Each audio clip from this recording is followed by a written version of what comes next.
Okay. Well, we can get started, and then if anybody shuffles in, then they can come in a little bit late, or if they hop on the Zoom late.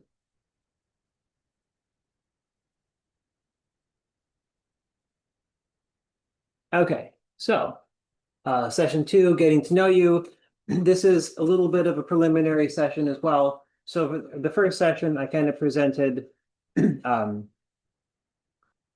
my kind of thesis about the path we're taking to help ourselves feel better. And this is everything that I think needs to be checked in advance or kind of gotten out of the way before we really start digging in and doing the work. And we have some practices here that I think will be helpful for us for the whole process. And if the dogs are a little bit too annoying, we can always put them away, but just let me know. Okay, so I'd like to recap from last week. You're a prediction machine. Our brains generate our reality for us.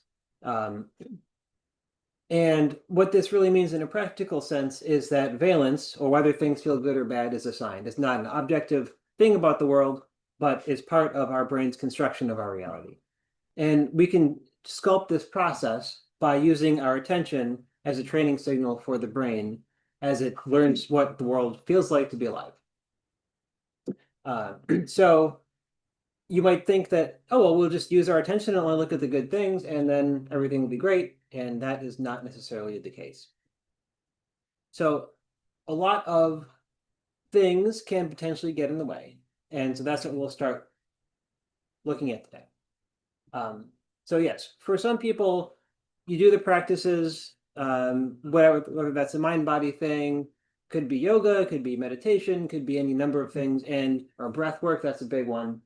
And sometimes it just feels bad. And I've spent a lot of time in this place. So I figured this is something that is very underreported when people are talking about ways to improve your life.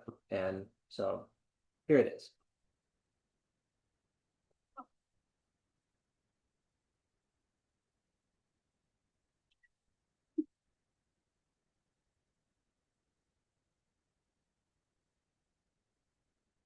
Okay. Yes, and homework check-in. So the homework for this week was fairly simple. It was reading stuff, which I'm going to talk about in a little more detail today. But also, did you find something to enjoy just a little bit more? Yes? Oh. Um, I guess I was going to say mine. I was going to have it be the whipped cream I had in my matcha after I went to the matcha cafe. And then I took a road trip this weekend and I was driving down the mountains and I thought, oh, this is so cool. And so I enjoy that even more than a little bit of whipped cream. So just practicing. Someone enjoyed their blanket. Rachel enjoyed their blanket more. So that's great. Any other favorite things? I mean, to me, I try to enjoy, like, I take a little walk like that. I always hear like morning light. I think you mentioned it too, but Yeah. it's good for you, like for circadian rhythm reasons and whatnot. But I'll take a walk in the morning, but I'll always be like on my phone or listen to a podcast. But I kind of wanted to like make a point to just enjoy, I guess, the air of the walk. So I think it helped just to kind of like tune out while I was taking a stroll. But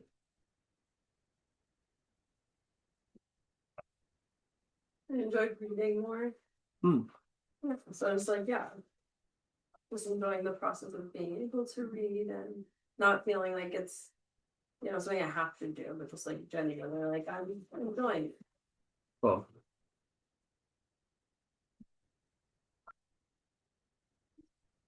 I enjoy taking every time Yoshi asks to go potty, I wish he would do it fast. I want him to go out and in. Like what he's doing right now. But usually he takes his sweet time. And so instead I decided it doesn't matter how long he does it. I'll just wait for him to be done when he's done. And the one time I did that this week, there was a hummingbird. It was like chilling. It like came up and then it went away. I was like, oh, that was meant to be. Cool.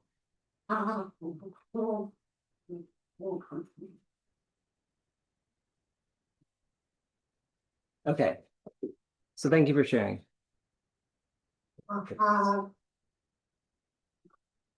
Yeah, so the step one here is really just all of the hangups that we might have about this process. And I know because I've had all of these, and so I like to share what my take is on them. First step is it's okay to want to feel okay. And it's really easy to see, or really easy to feel like wanting to feel good is kind of wrong because there's so many bad things in the world, so many people suffering, so many preventable things that are going on that are just really awful.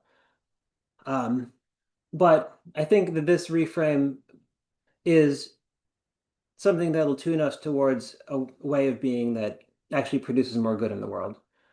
So feeling okay is really more of the state of your nervous system and your body and your brain, not objective fact. So we talked about the idea that feeling good and feeling bad is kind of constructed by our brain. And so yeah, this is not necessarily a statement that everything in the world is great or we don't have problems in our lives.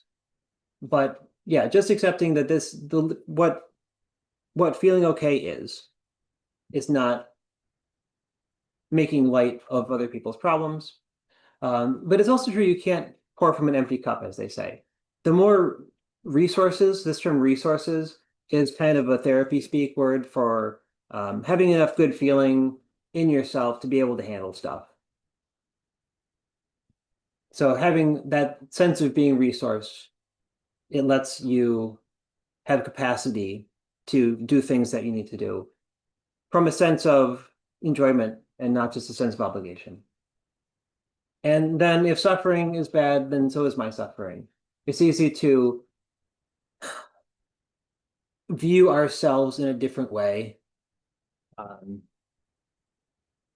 kind of have a higher standard or be tougher on ourselves. And this is something that just takes a lot of time. But yeah, there's a thing, people talk about self-compassion, and that's difficult for a lot of us, but it is something that if we can work towards it, I've found it really helpful. And so that lets us to see things this way a little bit more. And there's the whole bodybuilder analogy, like being afraid of being too happy is like people who are afraid of picking up a dumbbell and getting super buff just at one session. It's not going to happen. You have a lot of chances to off ramp or to slow down, or if you think it's going a little bit too far.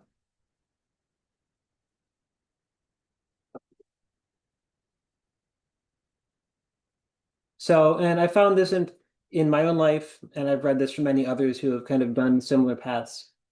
Improving well-being lets you be more engaged with the world and not less. Suffering is actually very expensive. It takes a lot of bandwidth. Um, and sometimes wanting to feel good seems like too much. It just feels like things suck so bad for whatever reason. And I've been there too. So even just wanting to want to feel good is maybe enough to get some movement going. Anecdotally, I know people who have they say they've improved their life a lot through things like the practices we'll do in this class. And even some people have like they found they needed to sleep a little bit less because they're not tiring themselves out with all the tension and suffering that they're going through. So just an anecdotal thing, but I found that in my life recently a little bit. Think it's like a color refrain on my experience. Some draws. Okay. Yeah. Cool. How's the audio for you people online? Can you hear this all right?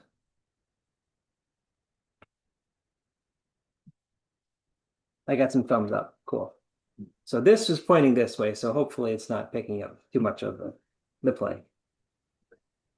Yeah, it is hard for us to hear people in the room what they're saying at times. Okay, I can try to repeat. So yeah, Arthur just kind of agreed, hearing that he's heard other people who have meditated a lot say they needed less sleep. And if we do a discussion, I can maybe point it the other way.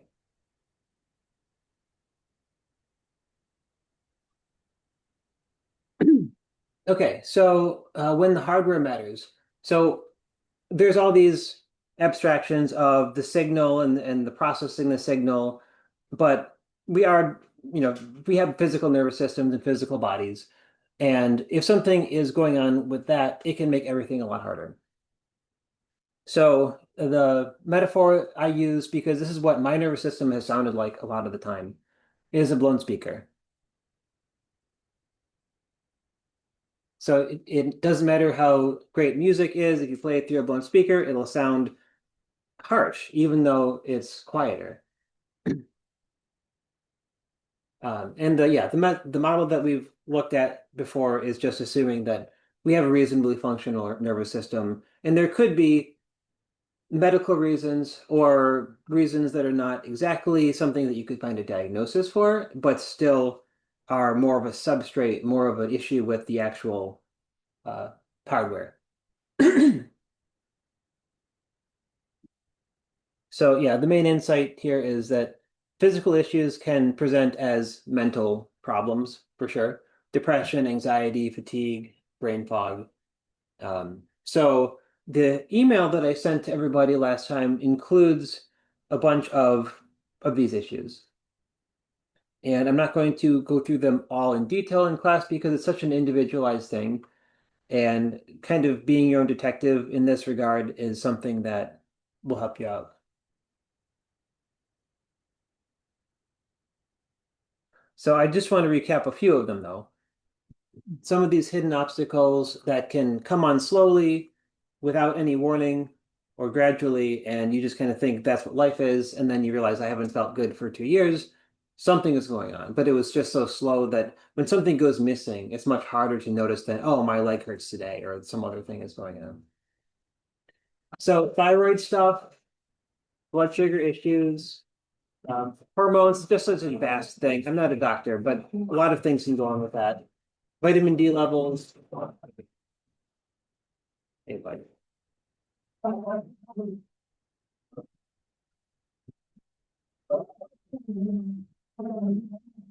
Yeah, iron is a really complicated thing. I've known people who have had iron issues.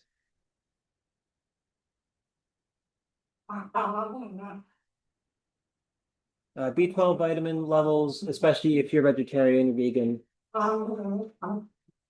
The gut is just an endless rabbit hole for all the things that can go on with that. Food intolerances. Hey, truffle, truffle.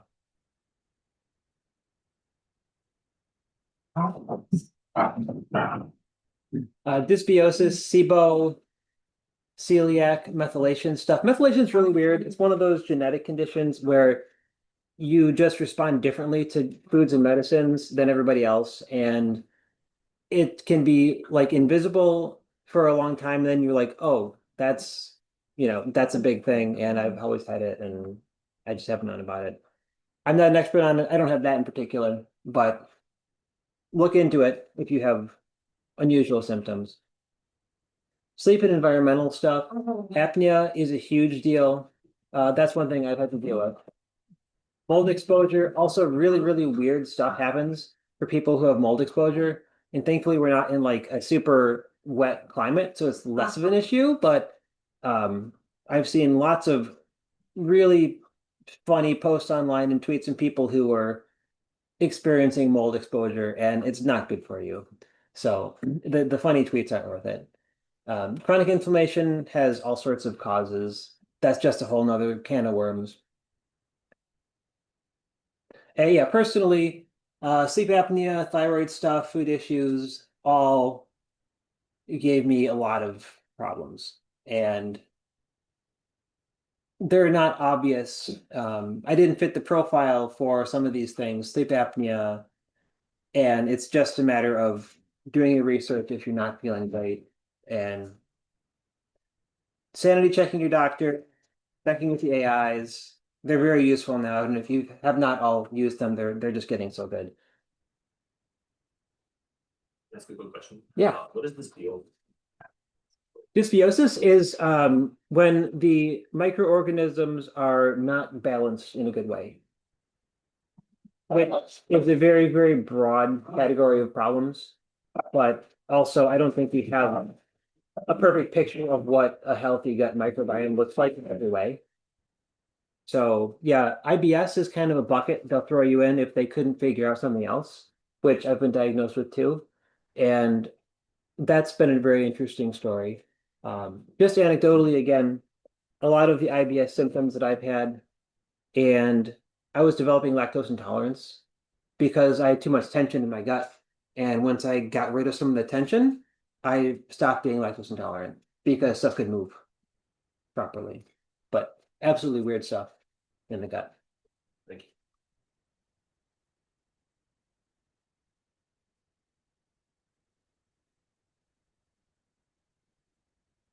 Yes, and the nervous system itself. So those were like formal medical issues. And then there's just kind of feeling tone of existence. Something has upset the balance of your nervous system, and we don't really have a diagnosis necessarily yet. But maybe in a few years we'll have these things figured out, maybe not. But if you notice things like these signs of dysregulation, um, genuine happiness, hard to find, maybe absent completely, maybe you see something funny and you smile or laugh. Hey, you see something funny and you smile or laugh, but you don't feel anything inside. Also, things I've been through. And you can't really go to a doctor for that. Like, I mean, maybe you can try, but I didn't really find any help there. And just the baseline feeling negative, not neutral. That just makes things a lot more difficult. Something that I've been through myself, and I will include an article I wrote on my process for that in the email this week. And some people seem to fit, and this is a little bit more speculative, but this is kind of a bucket that I fit into, and I think all my siblings do. And some of these connections are very well established in research, like the connection between autism and sensory overload. And some of them are a little bit more like, oh, there's a subreddit for this one condition, and they found out that a lot of people in this who have this condition are LGBTQ. Or there's all these strange kind of connections with like gut issues, gender stuff, hypermobility, like when you can move your shoulders like that. Um, and I think it's worth calling out because it can make the journey a lot harder, but also there's starting to form some pretty helpful methodologies for engaging with this. If you feel that your system just picks up little bits of trauma more easily, you get overloaded more easily. So I won't go into too much detail in class on that, but I have more resources if you feel like that may apply to you. So is that Irene systems kind of like a collection of like, is that a way to describe like a condition or like? It's a vague hand wavy way to describe the condition of people who have sensory overload more or pick up trauma more easily, or oh, there's another characteristic that I like to use for this. Have a harder time with a sense of safety is one commonality with this group of people, and myself included.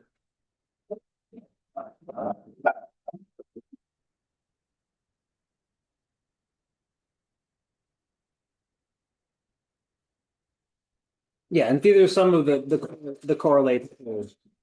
Hey, who's Yoshi? I don't see it. No.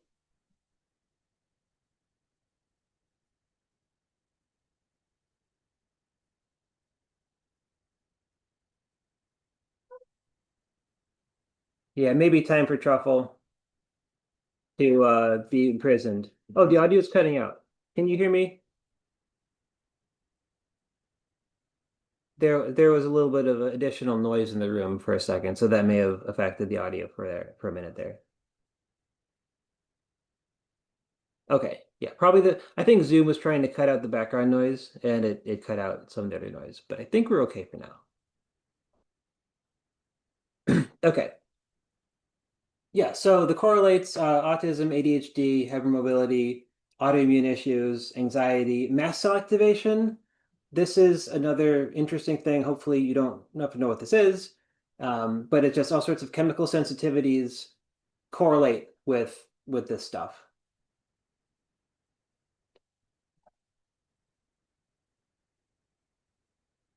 All right. So with those out of the way, we want to talk about the mindset of being your own detective, because really, you're the only one who has the access to your internal experience. Um, Other people can only measure from outside, and this applies to those health issues, but also to well-being in general. Like I mentioned last time, some of these things are like trying to learn how to ride a bike from somebody who can't see you and you can't see them, and you're both invisible, and you're just trying to text each other because um, that's the world you're in. So, relative to this, I kind of think this is the most important skill in this process. There's a therapist named Eugene, I think it's Gendlin. I always forget if it's Gendlin. I think it's Gendlin. And he was talking to his therapist friend because they wanted to figure out, who improves, who doesn't. What's the difference between people who get something out of therapy and who don't? And what he came to the conclusion of was that it wasn't the particular therapeutic modality, it wasn't the topic of the conversation, but it was how people related to their own experience. And when the therapist asked them a question, they were the people who would kind of close their eyes and feel inward and got the answer from experience from within, not from something that was prepackaged. So this is really, I think, the most important skill.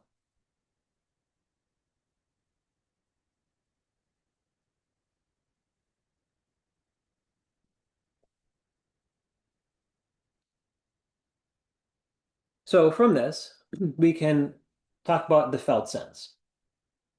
So Gendlin wrote a book on, did I say this? No, I didn't. Okay.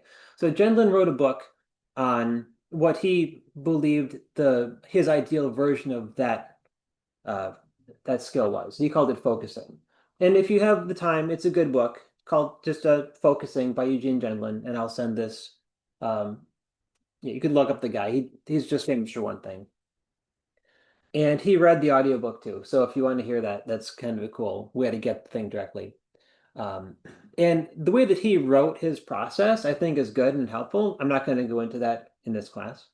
But his idea of the felt sense, I think, is really important. So getting the felt sense of an idea is um, not just any one particular thing about it, the sensation behind thinking about it or the emotion, but the whole sense of whatever it is you're looking into.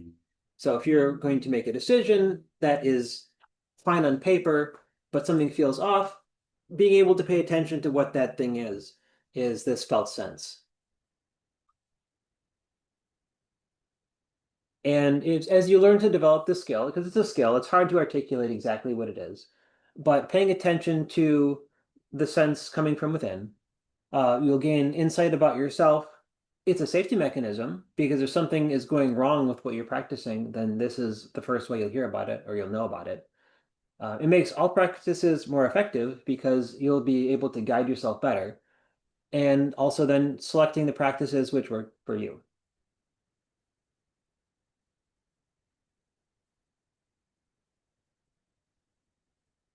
So let's give this a little bit of a try. Mini practice. So I'll just give us like 3 minutes to sit with this. So think of some decision that you're weighing or a decision that you recently made in your life. And maybe there's one thing that you felt you should do and one thing that you felt like you wanted to do.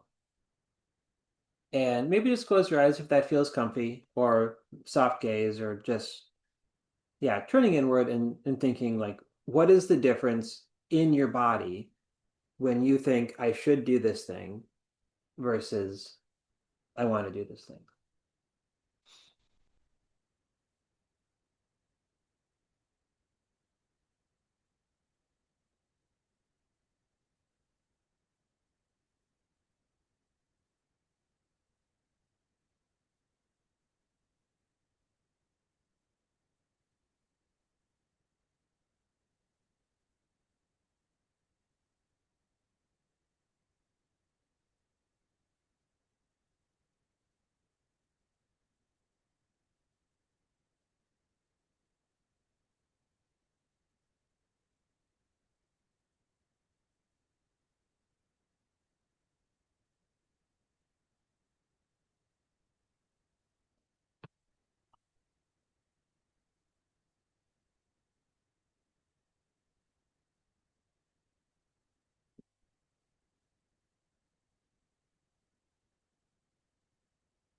Yeah.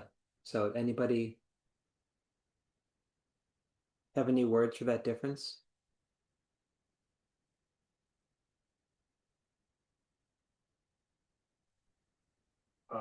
Right, but Yeah. that's supposed to be I should do X versus I want to do X, or I should do Y versus I want to do something else. I want to do something else. Hmm. Like two different things or the same thing?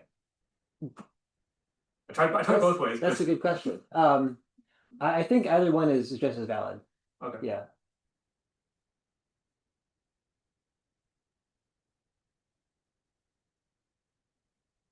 Or I should, and it felt dread. And then I want to felt more like, yeah, like joyful.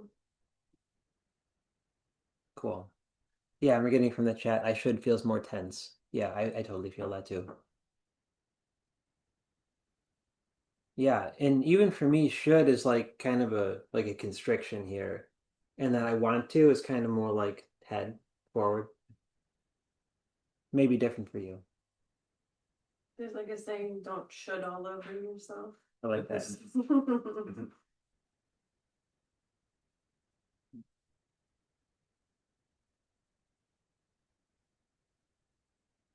Okay, so building your vocabulary. Another maybe kind of boring thing, seemingly, but it's really useful for us as we go along this process. And yeah, so just developing language and a handle to grab onto the sensations we experience can be super useful. So the first step in this process would be introspection. So just thinking mentally, like what's going on in my life, what causes me to feel in a certain way. And this is a very broad thing, but I'm just touching on this briefly. Interoception is more of a sensing the actual bodily sensations in a given moment. And this is also a really good skill. Being able to say, oh, I'm feeling that like this twinge in my chest when I think about this thing, can be a very useful handle to say, oh, compare that to how I felt a month ago. Or when I do this other thing at the same time, it changes the sensation. What seems like this most minor differences winds up actually being very useful, I think. And then engaging with others, things like this class setting, where we can hear other people's descriptions of their own experience and finding parallels or differences. So in general, yeah, more vocabulary around our felt experience can give us more handles on that felt sense. And so more words we can use to describe it means that we can journal about it better, and then we can run our own experiments on it better. So yeah, even just that twinge in my chest when I check my email, like, oh, well, maybe that's enough to realize that what's really going on.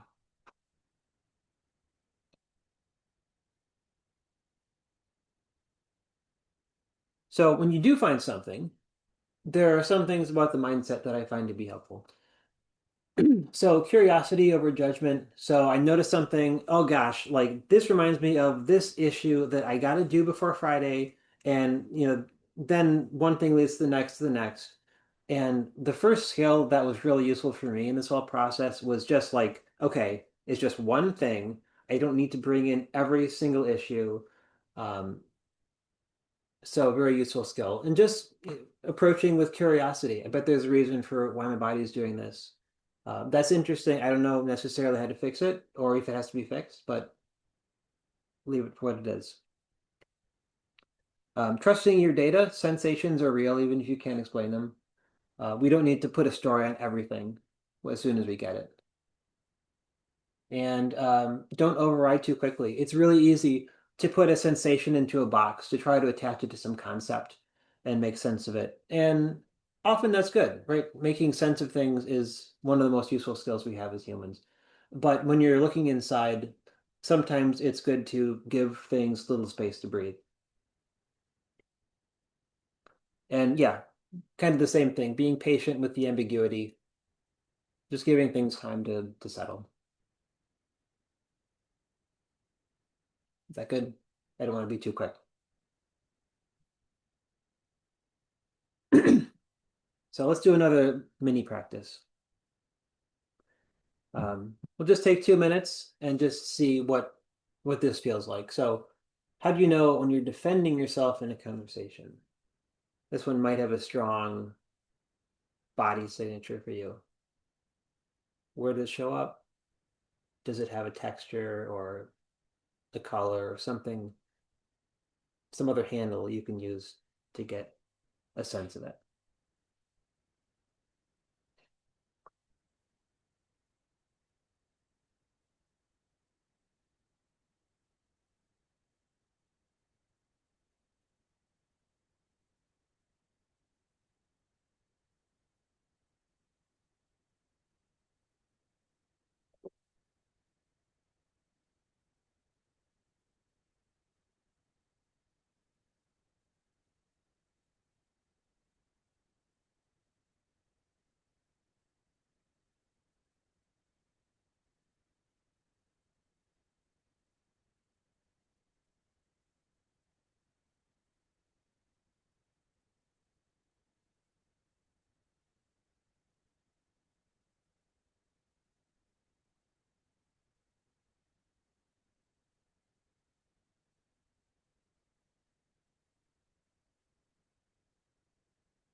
All right.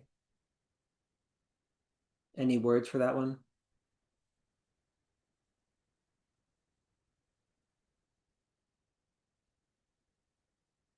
For me, I'm kind of, like very concrete. I was like remembering the last time I was defensive in conversation. I kind of tried to get myself like in the corner of the couch, kind of like situating myself in. And I'm not sure if like I can't put the exact quality into words, but my voice definitely changed. Like I don't know exactly how, but there's like a clicked in there. Yeah, I can identify with that voice changing based on things that are not ostensibly vocal, for sure. Yeah, like that the initial like some sort of bringing up like a wall between you and the other person, maybe feeling like you're getting like squeezed. Yeah.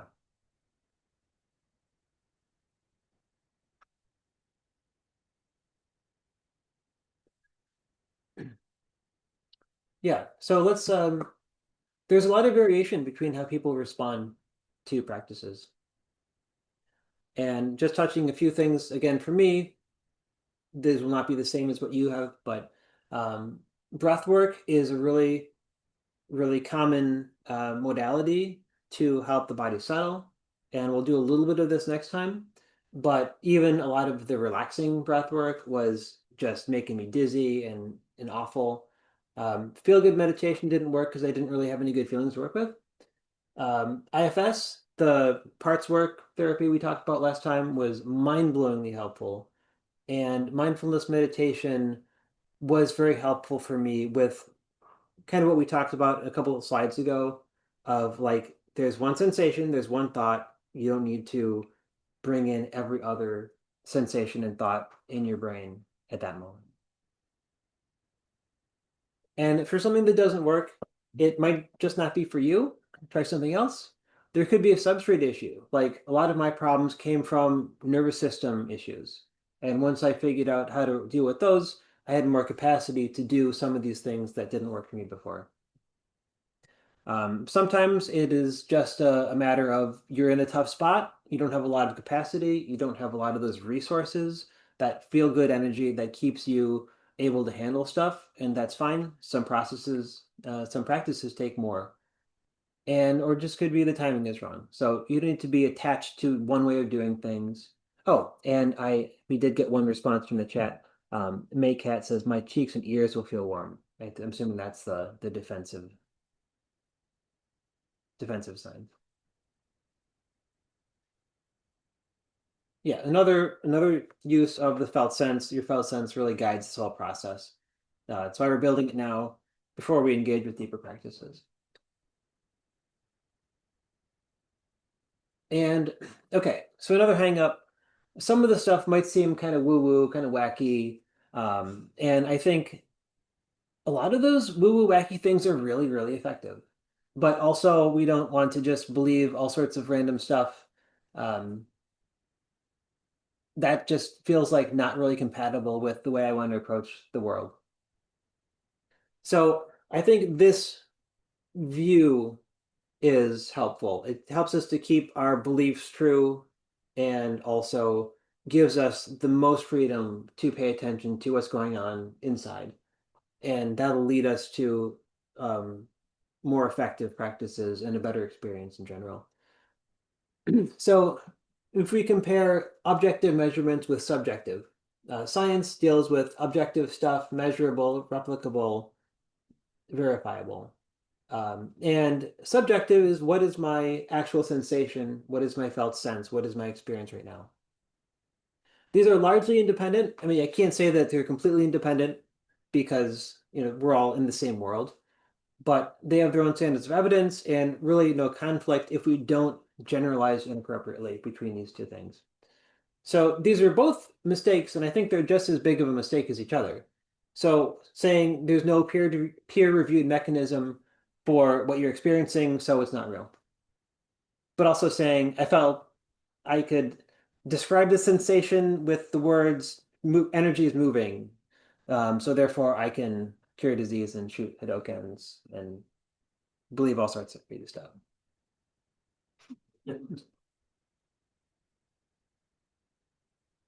So in a practical sense, what do we do? I kind of felt this way about the IFS parts work. It seemed kind of woo-woo. But when I really paid attention, I did the process, I felt kind of the same things that other people were experiencing. A protective part of me, parts of me that were suffering very deeply. And they had different agendas, different beliefs. And this is what a lot of people experience. It's phenomenologically consistent. And so really, if you just want to feel better, you don't necessarily need to take a position on what parts really are. And this kind of viewpoint applies for a lot of the stuff that we want to do. A lot of these traditions that come from millennia old, texts in India or whatever, have a lot of consistency to how people report when they do the practices. So we don't need to necessarily bring in all their metaphysics, but there's a lot of useful stuff.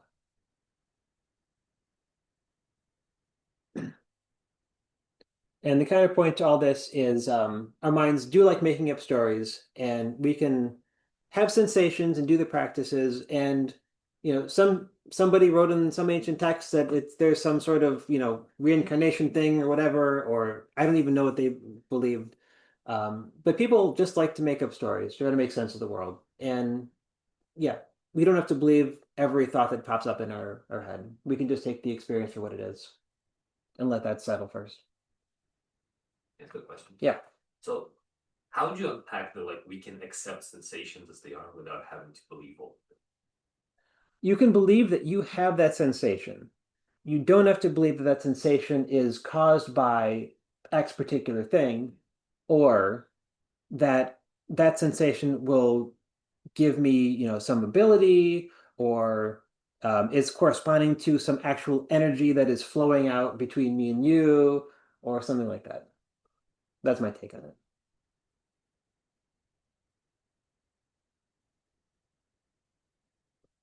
All right, so we also need to talk about safety. And let me see how we're doing, because this is... Okay, we have a little bit more. We might go a little over, we might have to save some for next time.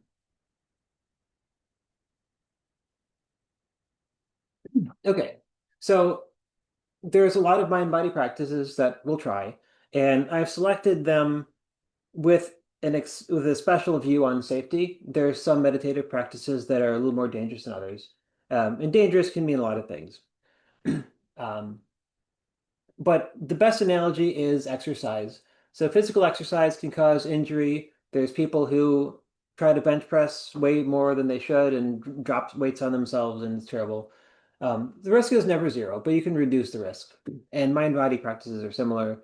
Even stuff like yoga, like gentle yoga, can have people trauma experiences coming out in situations they didn't want it. And there's not really a way that people have figured out to reduce the risk to zero.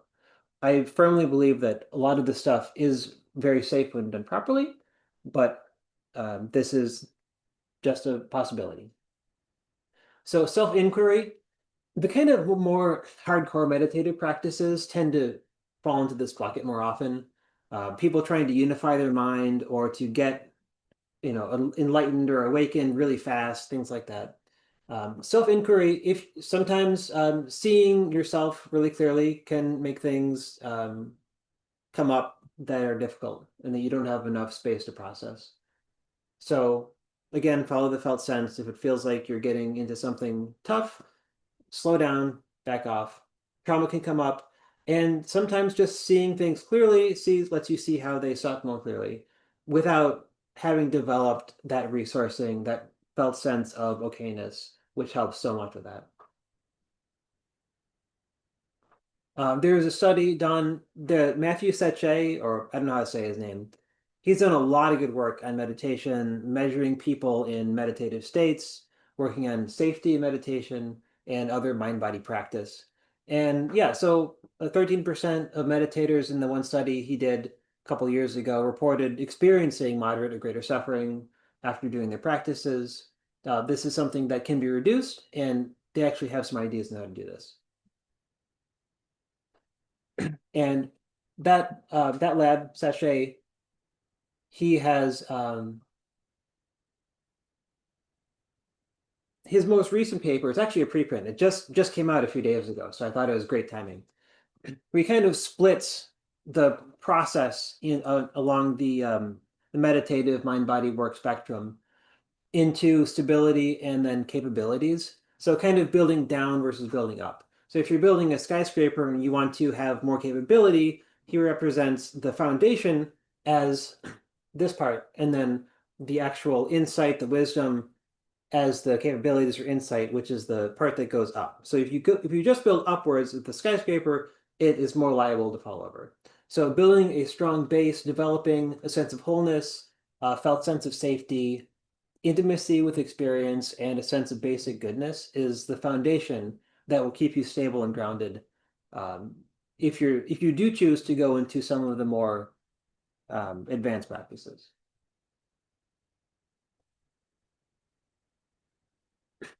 So if you do wind up adopting some sort of practice over the longer term, it kind of becomes a dance between going deeper, letting go of old patterns of tension, and then going higher, developing new skills, insights into yourself, insights into how you interact with the world.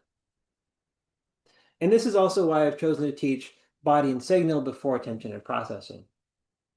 Because when you come from a point where it just feels a little bit better to be in your body, it makes everything else easier.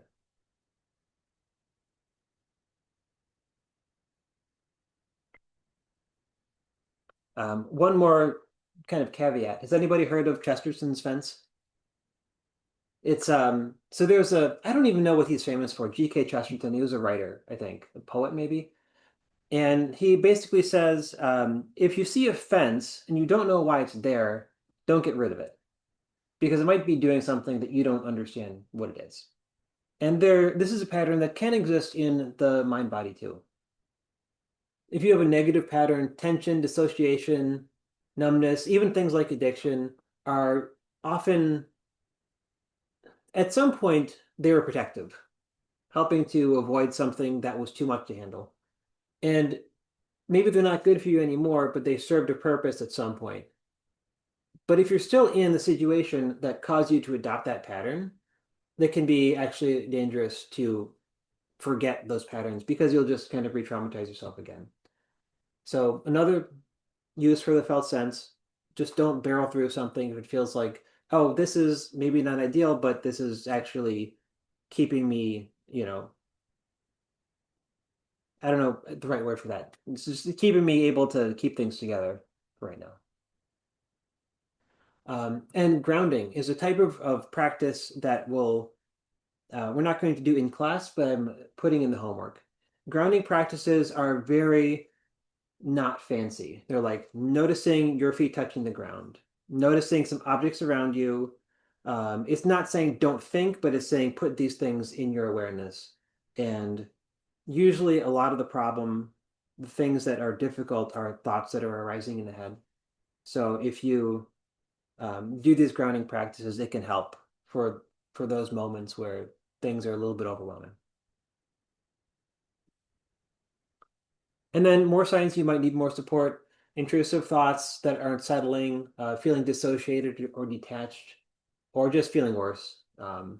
There are definitely difficult things that can come up when you're doing this sort of practice, but if things feel like they're getting worse, then yeah, find some support. But this is my final take on safety.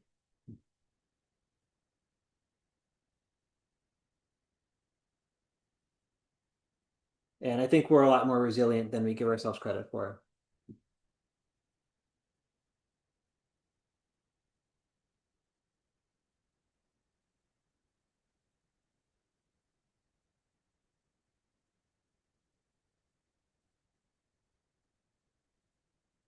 There's a few resources for bumps that can happen on the kind of mind-body path. Cheetah House, there's a good book called Trauma Sensitive Mindfulness, and just in general, trauma-informed therapists, other guides, and body workers. I think the body work side of working with trauma is very underrated, but there's a lot of ways that emotion can kind of get stuck in the body, and having a safe environment to feel that can be very helpful.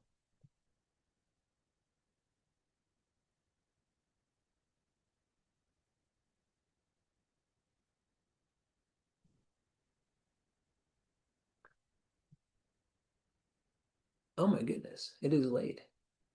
Have I gone over? Oh my goodness. Well, I guess we have to call it at that. Sorry about that. I was getting into it.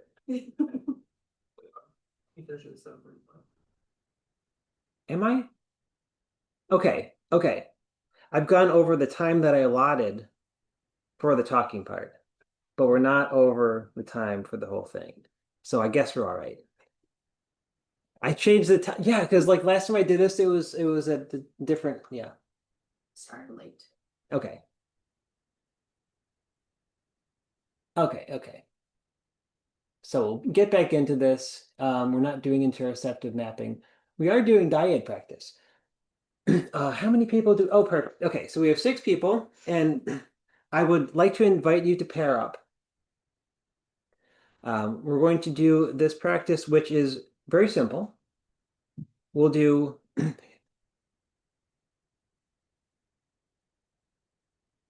Okay, so we have 3 people on the Zoom, so you'll have to be a. Oh no, I can join with. No, I can't. Okay, so I'll get you all set up in person, and then I'll set up the Zoom people. We'll pair off into pairs of 2. I mean, that's what a pair means. And then just we'll take turns. So for the first 3 minutes, one person will be the one who asks questions, and the other one is the one who responds. Asking questions is simple. All you do is ask, what are you noticing right now? And the other person, just feel into your body. You can have eyes open or closed, and then just in a small sentence, just say what you're feeling. And we're focusing on actual sensory experience, not a story about, oh, I'm thinking this because blah, blah, blah. It's just what is the sensation you have right now? And so the asker will ask this 5 or 6 times over about 3 minutes, and then you'll swap. And I will get our Zoom people in a breakout room for that. Let me see here.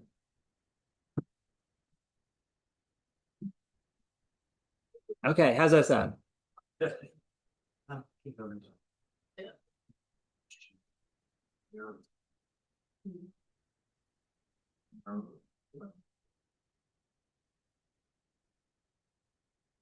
You would like to go first? I don't Sure, start well, voice that whenever.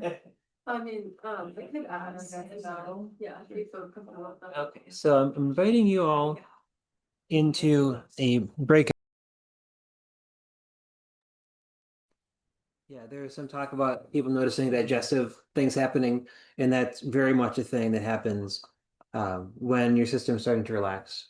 There's a lot of different signs that your system is relaxing, and I think it's not something that a lot of people know about, but things like eyes watering, tummy gurgling, goosebumps, yeah, a bunch of things. And they're not necessarily something to fixate on, but it there are things that you'll notice as you do these practices more and more. And it's just like, oh yeah, that's familiar. I know what that means. It means that I'm settling in. Maybe that's interesting. That's reminding me about how like when people talk about fight or flight system, Yeah, but the opposite, like the other parasympathetic is like rest and digest. absolutely. Absolutely.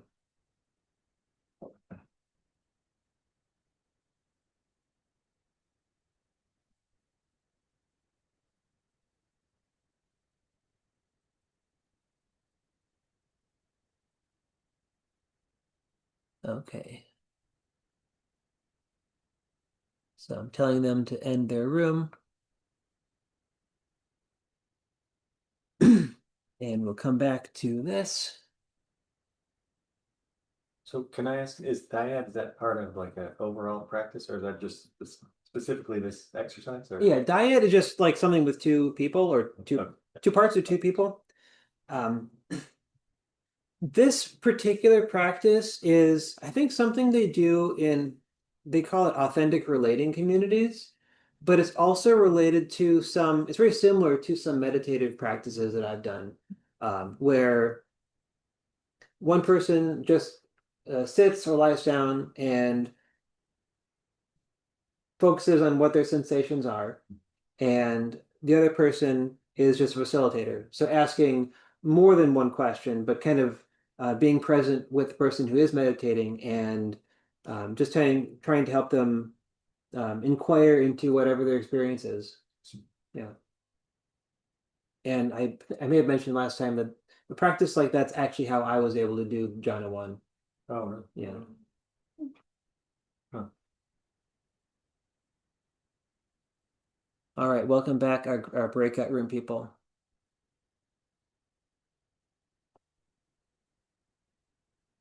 Okay, so we just have, okay, we're not doing this one today. So yeah, just we've got about 5 minutes left for discussion. It's a soft end. You can feel free to stick around and chat if you like. But yeah, any medical conditions from that email, jump out as possible. You don't need to be, in detail. No obligation to share things that are private, but if there is something that seemed interesting, I'm curious. From the email, like the homework part? Is that? Yeah. Oh yeah. Yeah, from the To phone. me, not necessarily, but something you showed earlier with like I forget the name, the higher order or the higher something. To me, do you know what I'm talking about? Did I ask? Oh, higher gain system? Yeah, Yeah. I felt like that resonated with me. So it's different from the homework, but that's to me, I felt like that's something I had never heard of. So it's Okay. interesting here. So I'll be interested to hear more about that. Yeah, I can send out some materials on that.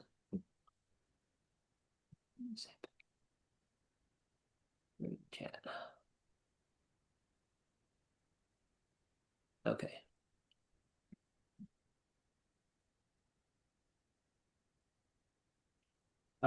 Yeah, the felt sense, this idea of kind of turning inside and feeling what is some sensation about.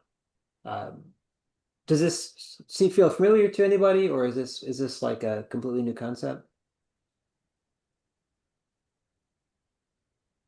Like the practice we did, or Yeah, just the general idea of like finding the felt sense of something within your experience. without intellectualizing it, maybe not. That's a very yes, I feel you on that. And like piggybacking off of that, I feel like me does like I feel like it's simultaneously familiar and foreign.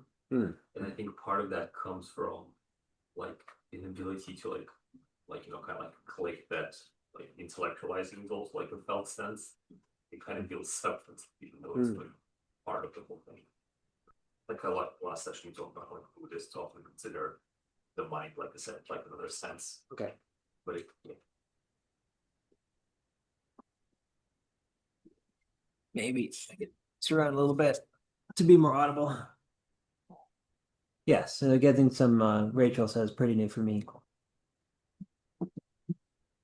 Yes, and then the safety of pacing, like, it's one of those things where focusing too much on it can be, can be too much, basically. There was the meditation retreat that I did, I heard the founder on a podcast talking about when they just had people do the thing, they had like 1% adverse reactions. And then when they gave people a gentle warning, like, oh, if anything goes on, go come and find us, like the adverse reactions went up to 8%, which is, a little bit counterintuitive because they were trying to make sure people felt supported. But yeah, the whole idea of safety is a whole separate thing, and I just want to make sure that you don't have any questions that are unanswered here. We feel good about where we're going. Mhm.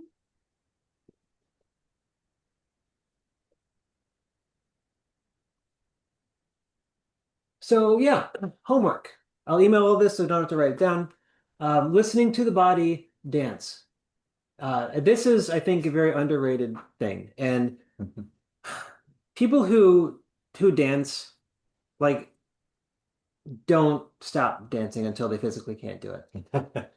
And I think this is for a reason. I think this is a really, really great way of being in touch with the felt sense of the body. And yeah, just put on music, or if it's already on in your car, whatever the heck, there's no restriction on this. Just see if there is any impulse to move, to dance. Is there any resistance to this idea?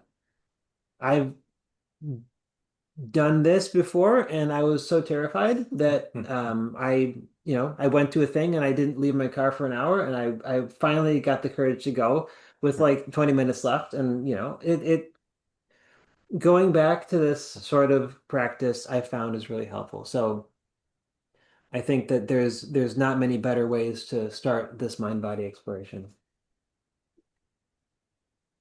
A grounding exercise, I mentioned if things are getting too tough, too intense, do a grounding exercise, and we didn't have a lot of time to talk about it. So I'll send a couple in the email, and I invite you to try one when you're already feeling okay, because you don't want to, in the rare case that something intense does come up, it's good to have a routine to at least know what that feels like to ground yourself. And then a couple of optional things, I'll just include these in the email. I made this little emotion explorer, which you might find fun. Um, it's a little graph of where these sensations are in the body. Um, Looking at one interesting bit of trivia is that the sensation of anxiety in the body and the sensation of excitement are actually really similar. And sometimes you can kind of recontextualize these emotions, because emotions, as Lisa Feldman Barrett talks about, are constructed just along with a lot of other things in our experience. And the labels we assign to them can actually affect how we perceive them. And there's a reading that I'm going to include. It has some of my own journey through this high gain system sort of struggle, where you're starting off and you don't really have those positive things. So if you're doing great already, then feel free to disregard it. But I already wrote it a few months ago, so it might be helpful to somebody. Cool. That's it. 2 minutes over, but that's basically perfect in my book. Yeah. So yeah, any other questions or discussion, feel free. Yoshi has no problems at all. He is happy when he is choking himself on the leash. He just bubbling with happiness. That's so much. Yeah. Literally just hurdle through Yoshi, like.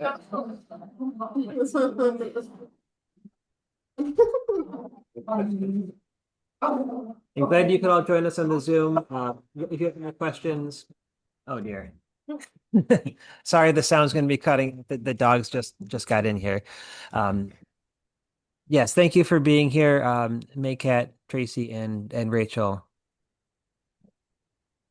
You're welcome.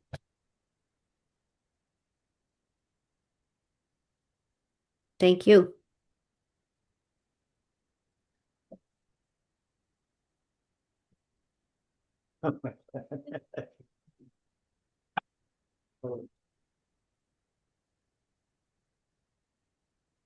Alex, I want to ask, Yeah. so you Yeah. mentioned IFS, Yeah. and I know you talked about it last time, and is that something, understanding of it is kind of like an ongoing thing, like, it's not something that you would do just like a couple times here or there, here and there, it's just like ongoing type of. It is, practice, or yeah, or- it is a therapeutic modality. Yeah. It is also the model of the mind that goes along with it because, and it is one of many therapeutic modalities called that involve parts work. So parts of the self, subpersonalities, however you want to call it. And so it's a thing that if you could find an IFS therapist and go see them every week, and it could be useful. It is something that you could do when you have a particular. I found it really helpful for sort of internal conflicts or things where I was kind of suffering but not really understanding how to deal with it. Um, yeah, so yeah, early on I had a ton of internal conflict. And so I felt like it's psychoactive, like I was literally floating off my chair Wow. because it was just so much of a release of tension. Um, so yeah, you could take that in any of those directions as a regular thing or as like I'm just, feeling something's not right. Yeah. I'm feeling this conflict. This maybe helps. And I assume having the other person, like the therapist, is critical, or anything. Is that something you can just do on your own? Among all the therapeutic modalities, it is one of the ones that is more amenable to doing alone. Oh, interesting. Um, because the therapist doesn't necessarily need to know that much about you. It's not one of those things where you're dumping all this information out. It is something where you're exploring your own mind, and the other person is there to provide a sense of presence, a little bit of direction if things get intense. Yeah, I mean, if you're dealing with deep trauma, for sure, have someone who is trauma informed help guide you. But there's actually a lot of resources out there for doing this kind of things on your own. There's a book called Self Therapy by Jay Early, who, of all things, was a pioneering computer scientist back 50 years ago. Huh. And he really got into IFS. And so he wrote a book on how to do it. And it very much reads um, like a computer programmer wrote it. Really? But it's still a good manual, and it's a little bit dry and to the point, but it's useful. Cool. Yeah, good to know. Thanks. Appreciate it. Yeah, my friend does it, and he was saying the same, but he got a lot out of it, and so I mean, I guess kind of recommending it for me just based on his positive experience. So Yeah, I'm thinking about it. yeah, I recommend it. Cool. Of course, everybody's different, and there Yeah. will be some modality that works better for everybody. Sure. Yeah, and we have someone in chat saying that, yeah, this is definitely the case. Internal family systems is based on family systems therapy. The creator, Richard Schwartz, applied ther. Oh, okay. Okay. All right. Yeah. Fuck yeah. Okay. Which one? The one by the person who created Oh yeah, Richard Schwartz. Yeah. its book is best friend, but Alanis Morissette wrote the foreword for it. I don't know why. Just really wonderful. Yes, yes. That's no bad parts. No bad parts. Yeah, no bad Yeah, friend. I have that one too. It's a decent book, but it kind of misses. Richard Schwartz is very gentle. Yeah, glad you could join us. He's very, very gentle in his approach, and to the point where he doesn't even talk about half of what an IFS therapy is. Huh. So it's a decent book, but yeah, you're not getting quite everything. Okay. Yeah, you want to get a copy of it. It would be, Yeah. yeah.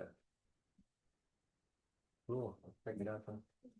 Cool. And as a reminder, next week there is no class Oh, right. Okay. because Praxis has the whole week off just to give people a little space to Okay. settle down. But we'll have 3 more sessions after next week. Okay. Good to know. Cool. Thanks. That's great. Appreciate it. Thank you for being here.